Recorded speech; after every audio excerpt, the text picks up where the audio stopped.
أهلا بيكم في فيديو جديد. ازيكم عاملين ايه؟ ويا رب دايما تكونوا بخير وصحة وسعادة. النهاردة هقدم لكم درس لطيف جدا وفي نفس الوقت مهم. هنتكلم فيه عن الصفة تغاوغش.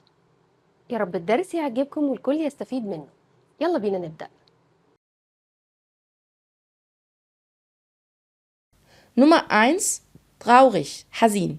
رقم 1 هنتكلم عن الصفة دي ذات نفسها. ist sehr traurig هو حزين جدا. هنا الحزن في الغالب بيكون عميق وبيكون باين جدا على الشخص، وكمان الصفة دي ممكن توصف نوعية فيلم أو كتب، فنقول Das ist ein trauriger Roman. هذه رواية حزينة، يعني نوعها حزين، وممكن أوصف بيها حالة كاملة. مثلا لما أقول zum Beispiel er lebt in traurigen Verhältnissen، يعني بيعيش في ظروف حزينة.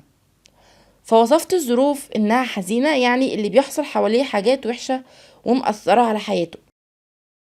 يبقى traurig ممكن يوصف بيها شخص، وممكن يوصف بيها رواية أو فيلم، وكمان ممكن أوصف بيها حالة زي ما قلنا er lebt in traurigen Verhältnissen.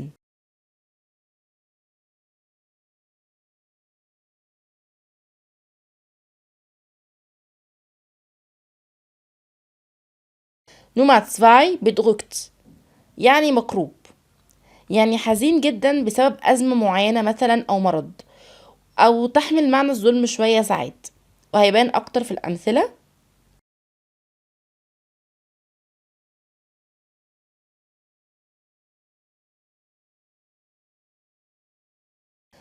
Zum Beispiel seit er seinen Laden verliert fällt er in bedrucktes Schweigen. seit er seinen Laden verliert fällt er in bedrucktes Schweigen. منذ أن فقد محله أو محلاته وقع في صمت مكروب، يعني في حالة صدمة مثلا أو بسبب اللي حصل ده هو حاسس بالكرب بالحزن اللي بسبب حاجة كبيرة أو حدث بذاته حصل. Nummer 2 je mehr er zweifelte desto seine Stimmung wurde immer bedrückter. je mehr er zweifelte desto seine Stimmung wurde immer bedrückter. كلما زاد شكوكه ازدادت حالته المزاجية كربا، يعني كل ما هو عمال يشك اكتر في حاجة مثلا وعمال يشك فيها وفكر فيها كتير، كل ما حالته كانت اللي هي الكرب او الحزن اللي هو بسبب حاجة معينة فمأثر عليه قوي.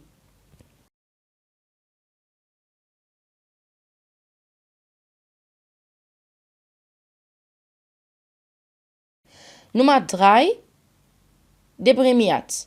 deprimiert يعني مكتئب. هنا ده بيكون حزن لفترات طويلة جدا، والصفة تميل أكتر لمرض الاكتئاب، بس ساعات برضو بيتم استخدامها للتعبير عن شدة الحزن حتى لو الإنسان مش مريض اكتئاب. وغالبا الصفة دي مش بتعبر عن حزن ظاهر، بيبقى الاكتئاب دايما جزء من سلوك. تعالوا نشوف الأمثلة عليها.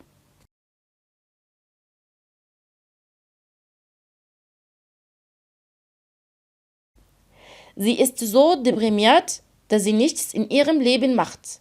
هي مكتئبة لدرجة إنها ما بتعملش أي حاجة في حياتها. Das deprimiert Mädchen sitzt immer allein. الفتاة المكتئبة تجلس دائما بمفردها.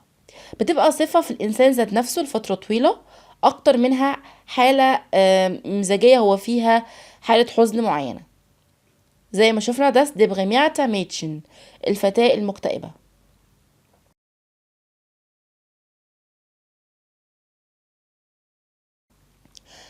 Nummer 4 Nummer 4 trübselig يعني واجم. الصفة دي بتعبر عن الحزن بصدمة، لما حد يعرف خبر مش حلو فيتصدم جدا في ساعتها ويفضل مثلا ساكت. zum Beispiel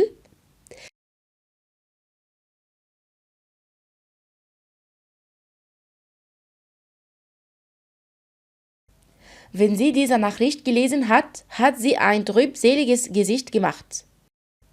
wenn sie diese Nachricht gelesen hat, hat sie ein trübseliges Gesicht gemacht. عندما قرأت هذه الرسالة وجهت وجها واجما، يعني خلت وشها واجم أو وشها اتحول على طول وبقى في حالة صدمة. Nummer 2 viele trübselige Gedanken sind in meinem Kopf. العديد من الأفكار الحزينة في رأسي. هنا جت إنها كتير، بمعنى إنها كتير وملخبطة وبتدل على الصدمة. لما مثلا برضو أعرف خبر دلوقتي حالا فيكون عندي أفكار كتير جدا جدا في راسي. يبقى في أول حاجة إنها بتعبر عن صدمة لحظية، زي wenn sie diese Nachricht gelesen hat, hat sie ein trübseliges Gesicht gemacht. نمرة 2 إن هي بتعبر عن من كتر الصدمة أنا بفكر كتير، فأوصف الأفكار ذات نفسها، فهقول viele trübselige Gedanken sind in meinem Kopf.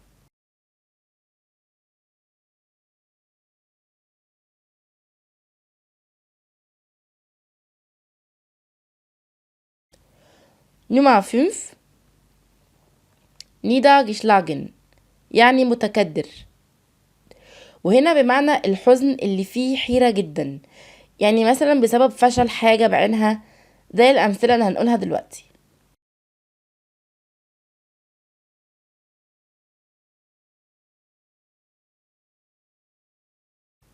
niedergeschlagen ist er draußen gegangen.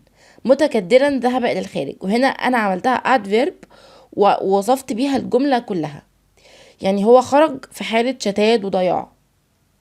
niedergeschlagen ist er draußen gegangen.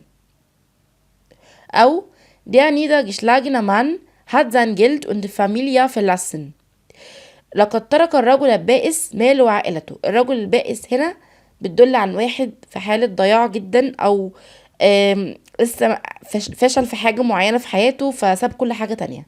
Der niedergeschlagene Mann hat sein Geld und die Familie verlassen.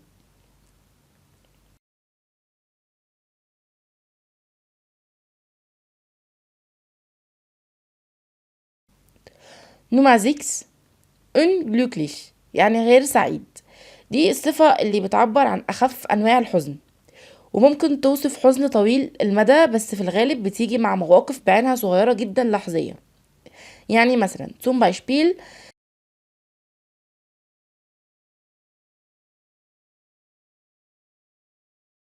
sie war wegen seines Verhaltens unglücklich. كانت غير سعيدة بسلوكه، هو عمل حاجة فكانت حاسة انها متضايقة مش مبسوطة. sie war wegen seines Verhaltens unglücklich. Nummer 2 رقم 2 als meine Mutter meine Noten geguckt hat, war sie sofort unglücklich.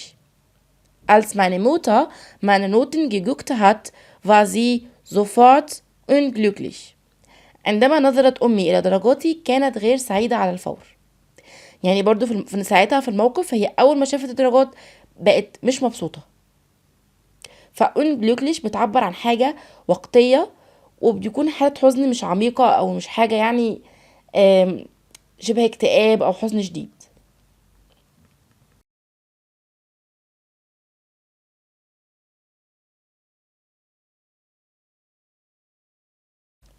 نمرة 7 geknickt يعني مقتضب أو منطوي بسبب الحزن.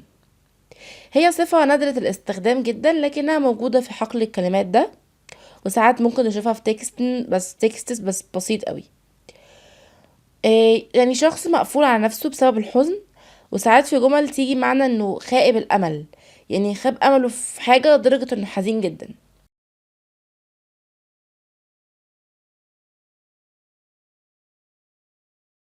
geknickt hat sie geantwortet warum machst du das. ردت باقتضاب لماذا تفعل ذلك. ردت باقتضاب يعني حزينة جدا، فبترد ببطء شديد مثلا او بطريقة ما فيهاش مشاعر من كتر خيبة الامل. geknickt hat sie geantwortet بخيبة امل او باقتضاب warum machst du das.